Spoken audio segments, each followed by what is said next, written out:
Hello, good morning. Good morning, everyone. Welcome to online classes in Alok Bharti Shiksha Sansthan.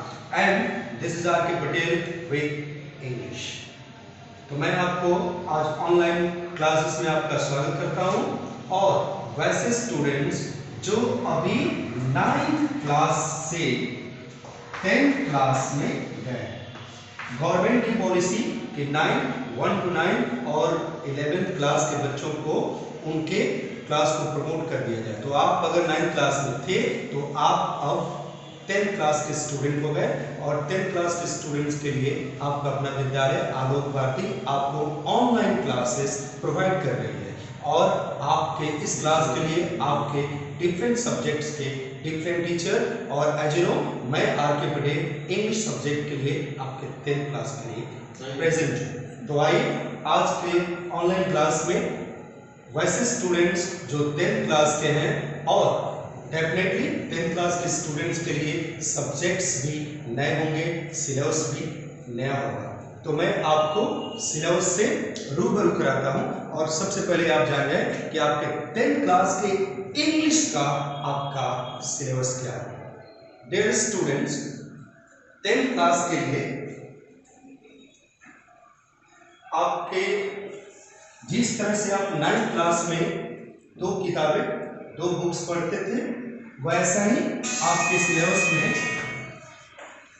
Books की अगर चर्चा की जाए 10th class के लिए तो 10th क्लास में भी आपको सिमिलरली 9th क्लास आपको 2 किताबें मिलेगी। एक जो होगा वो होगा पैनोरमा फर्स्ट और दूसरी जो किताब होगी वो होगी पैनोरमा सेकेंड। पैनोरमा फर्स्ट में इसे हम लोग मेन बुक भी कहते हैं। पैनोरमा से फर्स्ट में आपको 2 सेक्शन मिलेंगे, एक प्रोज और दूसरे पोएट्री, प्रोज एंड पोएट्री। आपके 10th क्लास में प्रोज के 9 चैप्टर्स होंगे और पोएट्री के भी 8 और 9 चैप्टर्स होंगे। अब आता हूं मैं पैनोरमा सेकेंड के लिए। पैनोरमा सेकेंड ये इसको हम लोग रीडर के नाम से जानते हैं और इसमें 8 और 9 चैप्टर्स आपको मिलेंगे। वो बेस्ड होगा आपके डिफरेंट स्टोरीज। तो ये रहा आपकी बुक्स सिलेबस। आप स्कूल के ऐप पे या व्हाट्सएप पे भी अगर ये सुविधा आपको है तो आप उसे पॉज करके वीडियो क्लिप को पॉज करके आप अपना सिलेबस 10th क्लास का देख सकते हैं। मतलब डजंट मैटर आप 9th क्लास में पढ़े हुए हैं, 9th क्लास की जो किताबें हुआ करती थी वो 10th क्लास में है। डिफरेंट क्या है, आपके चैप्टर्स बदल गए हैं। यहाँ भी पैनोरमा फर्स्ट और पैनोरमा सेकेंड जो आप 9th क्लास में पढ़ा करते थे, पैनोरमा फर्स्ट और पैनोरमा सेकेंड मतलब फर्स्ट बुक और सेकेंड बुक के रूप में आपको फर्स्ट बुक में प्रोज और पोएट्री की एक बुक सिलेक्शन होगा, उसमें आपका पैनोरमा फर्स्ट के रूप में जाना जाएगा और पैनोरमा सेकेंड में आपका एक रीडर होगा जिसमें स्टोरीज से रिलेटेड आपको ये बुक होगी। तो मेरे ख्याल से आपको बुक्स की सिलेबस आप जान गए होंगे। इसके बाद मैं आपको बताऊंगा ग्रामर मैनेजमेंट ने स्कूल मैनेजमेंट में आपकी फैसिलिटीज के लिए आपको ऑनलाइन क्लासेस स्कूल ऐप के माध्यम से प्रोवाइड कर रही है और मेरे ख्याल से this is the best way to learn something better to stay at home.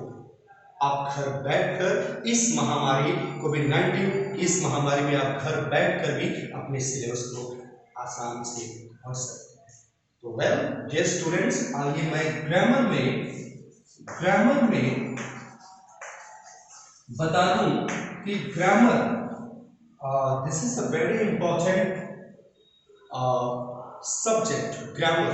और ग्रामर आप जानेंगे तो आपको आपकी अपनी किताबें, बुक्स और आपकी पर्सनालिटी डेवलपमेंट सब आसान हो जाए। राइटिंग स्किल्स, रीडिंग स्किल्स वो सब आसान होगा। तो ग्रामर पे भी फोकस करेंगे। ग्रामर के सिलेबस में आप जानते हैं ऐसे तो ग्रामर जो है इसका सिलेबस बहुत ज़्यादा है, बट 10th क्लास के लिए स्टूडेंट्स आपको मैं बता दूं कि 10th क्लास में ग्रामर में आपको basic grammar basic grammar. Basic grammar में आपको वर्ब हो गया, आइडेंटिफिकेशन ऑफ वर्ब हो गया, आइडेंटिफिकेशन ऑफ वर्ब, इसमें आपको types of verb, parts of speech, ये सब आपके बेसिक ग्रामर में आ जाएंगे। और आपको आगे अगर आप जाते हैं तो ग्रामर में ही बेसिक ग्रामर से अगर आप आगे बढ़ते हैं तो इसमें आपको कुछ सिलेबस आ जाएंगे। टेंस होगा, वॉइस होगा, नरेशन होगा और letters writing. Letters writing well students, letters writing में आपको बताया जाएगा, एप्लीकेशन भी आ जाएगा, letters to parents, letters to friends, letters to office, ये सारे चीज आपको इसमें आ जाएंगे।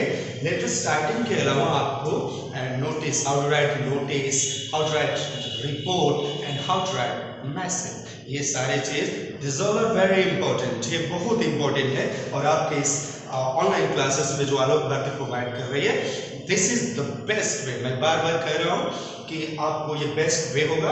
और थोड़ी सी आपकी टाइम अगर घर पे आप अगर कॉन्शियस होते हैं तो आप अपने सिलेबस को कंप्लीट कर सकते हैं। डोंट वरी, आप महामारी इस कोविड-19 ये कोरोना वायरस संक्रमण से जूझने के लिए आप घर पे भी पढ़ सकते हैं और अपने आप को सिलेबस को पूरा भी कर सकते हैं। तो आइए, सबसे पहले मैनेजमेंट की तरफ से जो विचार किया गया है कि बच्चों को ग्रामर ही पढ़ाया जाए, तो सबसे पहले मैं ग्रामर शुरू करूंगा। और ग्रामर में आपको बेसिक में आपको सबसे पहले one thing I would like to start and that is verb. वो वर्ब, क्योंकि वर्ब जो है वो ग्रामर का हार्ट है। अगर वर्ब नहीं तो ग्रामर समझ में नहीं आएगा। वैसे तो सारे टॉपिक्स इंपॉर्टेंट है, बट वर्ब के बारे में बताया जाता है कि वर्ब अगर आपको समझ में नहीं आए तो आप ग्रामर नहीं समझ सकते।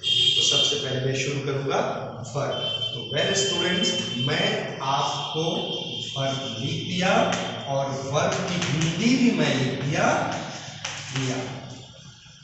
अब आपके दिमाग में एक क्वेश्चन होगा कि व्हाट इज वर्ब, डेफिनेशन क्या होता है।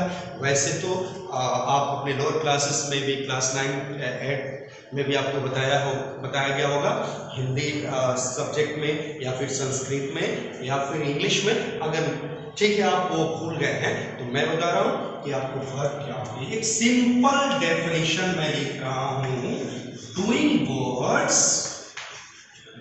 Words are called verb. Means आप कहते हैं कि जिस वर्ड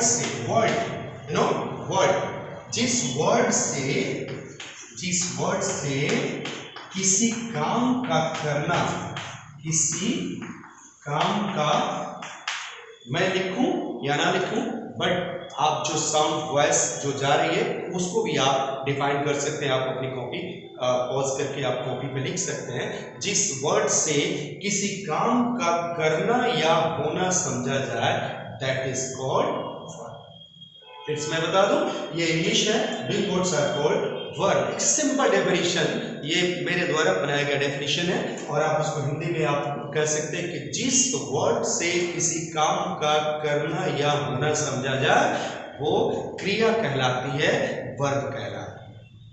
राइट? मेरे ख्याल से आप समझ गए होंगे और इसे बार बार अगर देखेंगे तो आप समझ सकते। तो मैं बता दिया कि जिस वर्ड से किसी काम का करना या होना समझा जाए वो वर्ब कहलाती है। कुछ एग्जाम्पल अगर मैं दूं, जैसे यहाँ एग्जाम्पल दे दिया, रीड मीन्स क्या होता है, पढ़ना। पढ़ना मीन्स कुछ होना, पढ़ना मीन्स कुछ होना, और कुछ होना मीन्स क्रिया, वर्ब। वैसे भी मैं लिखता हूँ राइट मीन्स क्या होता है, लिखना। तो ये हो गया लिखना मीन्स कुछ होना। अगर मैं लिखता हूँ गो मीन्स भी क्या हुआ, जाना। वेल डियर स्टूडेंट्स, मेरे ख्याल से आप जान गए होंगे वर्ब क्या है, व्हाट इज वर्ब, जिस वर्ड से किसी काम का करना या होना समझा जाए वो वर्ब कहलाते हैं। अब आगे एग्जाम्पल के बाद मैं आपको बताऊंगा आइडेंटिफिकेशन। हर चीज की अपनी एक पहचान होती है। डेफिनेशन जानेंगे और without identification how will come to know, कैसे जानेंगे कि आखिर वर्ब है। तो आइए आइडेंटिफिकेशन में मैं बता दूं, आइडेंटिफिकेशन मीन्स आपको पता होगा पहचान, आइडेंटिफिकेशन पहचान। तो पहचान में वेल स्टूडेंट्स आप देखेंगे जिस वर्ड के अंत या जिसके अंत में, मैंने वैसी क्रिया, वर्ड जो क्रिया होगी जिसके अंत में ना हो, नाने मतलब कि वर्ड होता है नानी, तो आप ऐसे नानी कहते हैं तो समझ जाए कि वो आपकी वर्ब है। पहला क्या मैं बताया कि जिस वर्ड से किसी काम का करना या होना समझा जाए और जिसके अंत में वो पहचान है नाने, जैसे खाना पीना उठना बैठना सोना रोना धोना लेना देना जाना हंसना कहना, सबके अंत में ना आया। ना कभी उस ना को हम लोग क्या कर देते हैं ने में, जैसे मुझे जाना है, मुझे पढ़ना है, मैं पढ़ने वाला हूँ, मैं जाने वाला हूँ, तो ये हुआ आपकी वर्ब की पहचान नाने।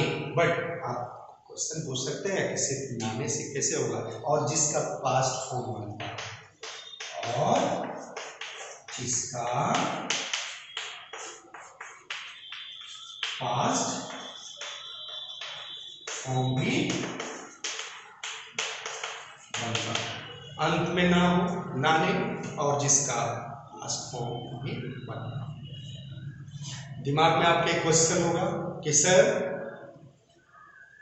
पटना के अंत में भी ना है, सकला के अंत में भी ना है, तो क्या ये वर्ब होंगे? तो नहीं होंगे। क्यों नहीं होंगे? पटना अंत में तो ना है, बस इससे कोई काम नहीं हो रहा है। सकला के अंत में ना है बट इससे कोई काम नहीं हो रहा है। सबसे पहले जो डेफिनेशन के अनुसार तो ये आपका वर्ब, ये वर्ड्स आपके वर्ब नहीं होंगे। और वैसे भी आप जानते हैं कि पटना जो है वो नाउन है, किसी भी वस्तु व्यक्ति या स्थान के नाम को नाउन कहा जाता है, और पटना जगह है जो बिहार की राजधानी है, इसलिए तो वर्ब ही नहीं, मतलब ये वर्ड वर्ब होगा नहीं। और सकना तो जानते हैं, आगे मैं पढ़ाऊंगा कि सकना क्या होता है। वैसे ये एक्सुलियंस के अंतर्गत आता है, जैसे मॉडल वर्ब्स भी कहते हैं, तो ये सकना भी नहीं होगी। मेरे ख्याल से जान गए होंगे कि अगर कोई वर्ड होगा जिसके अंत में ना हो तो then you have to notice कि इससे किसी काम का करना या होना हो रहा है कि नहीं, और इसका पास्ट फॉर्म बन रहा है कि नहीं। क्लियर? मेरे ख्याल से क्लियर, ठीक है।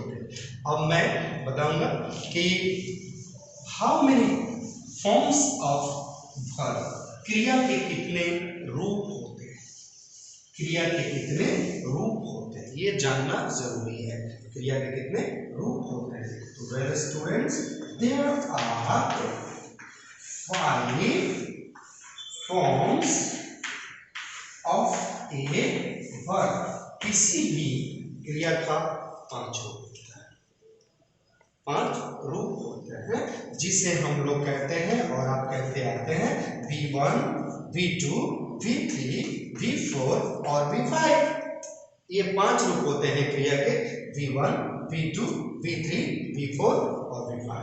यू डोंट वरी, आपके जितने भी क्लासेस डिस्टर्ब हो रहे हैं, और डिस्टर्ब क्या, सारी दुनिया कोविड-19 कोरोना वायरस जैसे संक्रमण से जूझ रही है, और हमारे मैनेजमेंट की तरफ से आपको ये मैसेज दिया जा रहा है, ऑनलाइन क्लासेस के साथ साथ आप अपना हाथ बार बार धोएं, आप आइसोलेट अपने आप को अलग रखें, और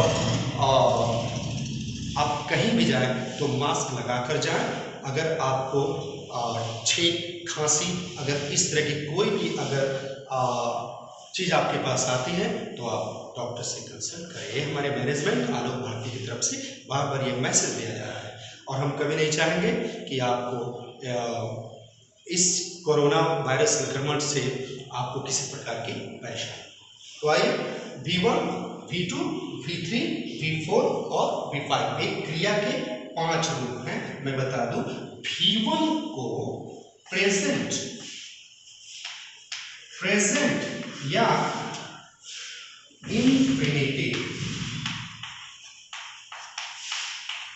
इंफिनिटिव फॉर्म बनाया जाता है। ये हो गया प्रेजेंट या इंफिनिटिव फॉर्म। V2 को पास्ट या इसको ईडी फॉर्म भी बोलते हैं, ईडी फॉर्म बोलते हैं। वेल स्टूडेंट्स, ईडी तो कहने वाला ग्रामरियन जो है कह दिया कि ईडी फॉर्म इसे कहा जाता है, बट हर वर्ब के दूसरे रूप में ईडी नहीं लगाया जाता है, मैं आपको बता दूं। और V3 में आपको बताया गया है past participle, past participle form. ये तीसरा जो है पास्ट पार्टिसिपल या इसको ईएन फॉर्म भी कहते हैं। नाम तो कह दिया गया कि ईएन फॉर्म है, बट V3 में कभी भी ऐसा नहीं होता है कि हमेशा आप ईएन को लगाकर तीसरा रूप बनाए, बट इसका नाम दे दिया गया, इसे ईडी फॉर्म भी बोलते हैं और इसको ईएन फॉर्म भी कहते हैं। और चौथा आ गया आपको आईएनजी या इसको हम लोग कहते हैं present participle, present participle, present participle form. और ये हो गया एस या ईएस फॉर्म। तो well guys, V1 present form, V2 past या ईडी फॉर्म कहते हैं, V3 को पास्ट पार्टिसिपल, V4 को आईएनजी और V5 को एस या ईएस। आप इसको बार बार वीडियो क्लिप को पॉज करके पढ़ सकते हैं। तो मैं बता दिया कि वर्ब का डेफिनेशन और आइडेंटिफिकेशन ऑफ वर्ब। मेरे ख्याल से आज के क्लास में इस वीडियो क्लिप में आपको बस इतना ही, और कल के अगले वीडियो क्लास में आपको वीडियो क्लिप में आपको मिलेगा कि वर्ब के कितने प्रकार होते हैं, हम वर्ब को कैसे डीपली पढ़ सकते हैं। पढ़ने के बाद अगर वर्ब आपको नहीं आती है तो फिर आप टेंस, वॉइस एंड नरेशन नहीं समझ सकते हैं। सो गाइस, मैंने स्टार्ट किया वर्ब से, वर्ब को आप अच्छी तरह से समझ लें। इसके बाद मैं टेंस पढ़ाऊंगा, और टेंस ऐसे पढ़ाऊंगा कि आप अपने 10th क्लास के एग्जाम तो पास करेंगे ही अच्छे मार्क्स से, बट आप किसी कंपटीशन में अगर जाएंगे तो जस्ट यू विल रिमेंबर कि मैंने टेंस को कवर कर लिया। और tension and tense will never give you tension, आप इसे ध्यान रखिए। तो आज के क्लास में इतना ही। Thank you very much.